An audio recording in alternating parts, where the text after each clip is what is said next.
കല്യാണം കഴിഞ്ഞാൽ സ്വന്തമായ ഒരു വീട്ടിലേക്ക് അതല്ലെങ്കിൽ വാടക വീട്ടിലേക്കെങ്കിലും മാറി താമസിക്കുന്നതാണ് നല്ലതെന്ന് ഞാൻ പറഞ്ഞു. ചില ആളുകളൊക്കെ എൻ്റെ പേഴ്സണൽ മെസ്സേജിലും കമന്റ് ബോക്സിലൊക്കെ വന്നിട്ട് എന്നെ പൊങ്കാലിട്ടിട്ടുണ്ടായിരുന്നു. നമ്മുടെ ബന്ധങ്ങൾക്ക് ഒരു കുഴപ്പമുണ്ട്. ഈ അടുക്കും തോറും അകലും, അകലും തോറും അടുക്കുന്നതാണ് ഈ കുടുംബ ബന്ധങ്ങളെ കുറിച്ച് പറയുമ്പോൾ പറയേണ്ടത്.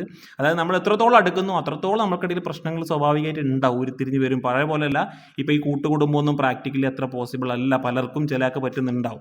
അതുകൂടാതെ നമ്മളൊക്കെ കല്യാണം കഴിച്ച് കഴിഞ്ഞാൽ നമ്മുടെ എന്തെങ്കിലും പറഞ്ഞാൽ നമ്മൾ ചിലപ്പോൾ ക്ഷമിക്കും, നമ്മൾ കണ്ടില്ല എന്ന് അടിച്ച് വരും. നമുക്കൊരു കുട്ടികളൊക്കെ ആയി കൂട്ടുകുടുംബത്തിൻ്റെ അന്ന് ആരെങ്കിലുമൊക്കെ ആ കുട്ടിനെ അവഗണിക്കുകയോ അല്ലെങ്കിൽ കുട്ടിക്ക് എന്തെങ്കിലുമൊക്കെ ഒരു ദ്രോഹം ചെയ്ത് കഴിഞ്ഞാൽ അത് ക്ഷമിക്കണമെന്നില്ല. ആ സമയത്ത് നമ്മൾ പ്രതികരിക്കും. അപ്പോൾ കുടുംബത്തിൻ്റെ അകത്ത് പ്രശ്നമുണ്ടാകും. അതും കൂടാതെ ഭർത്താവിൻ്റെ വീട്ടിലാണ് പോകുന്നെങ്കിൽ പെൺകുട്ടികൾ കടന്ന് ഒരു അക്ഷരം മിണ്ടാൻ പറ്റില്ല.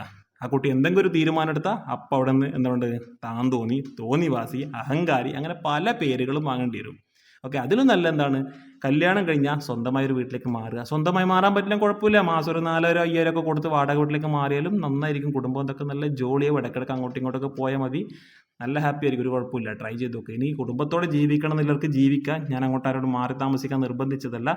നിലവിലെ പല കുടുംബ സാഹചര്യങ്ങളും കണ്ടതും കേട്ടതൊക്കെ ഉള്ള അറിവിൽ പറഞ്ഞതാണ്.